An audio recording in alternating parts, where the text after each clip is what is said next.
বিরুদ্ধে ফ্যাসিবাদের বিরুদ্ধে জুলাইতে যখন আন্দোলন শুরু হয় তখনও কিন্তু ইন্টারনেট কেড়ে নেওয়া হয়েছিল, যাতে অপরাধ গোপন করা যায়, যাতে খুনকে বৈধতা দেওয়া যায়।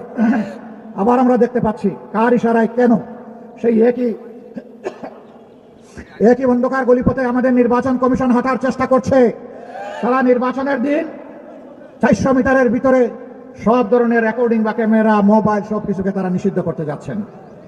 আমরা পরিষ্কার বলে দিতে চাই, জুলাইয়ে ওই অপকর্ম যেমন মেনে নেওয়া হয়নি, আজকেও মেনে নেওয়ার কোনো প্রশ্নই উঠে না। নাহিদ ইসলাম বলেছেন, আজ সন্ধ্যার আগেই যদি এই প্রজ্ঞাপন প্রত্যাহার করে জনগণকে স্পষ্ট বার্তা দেওয়া না হয়, আগামীকাল নির্বাচন নয়, নির্বাচনী প্রক্রিয়া ভণ্ডুল করার জন্য যারা জটিলতা সৃষ্টি করছে তাদের বিরুদ্ধে আমাদের আন্দোলন শুরু হবে। এর সমস্ত দায়ভার তাদেরকে নিতে হবে। আমরা বহু জায়গায় দেখতে পাচ্ছি একটা পক্ষ, একটা মহল নির্বাচনে হেরে যাওয়ার ভয়ে তারা একবারেই হতাশ হয়ে পড়েছে।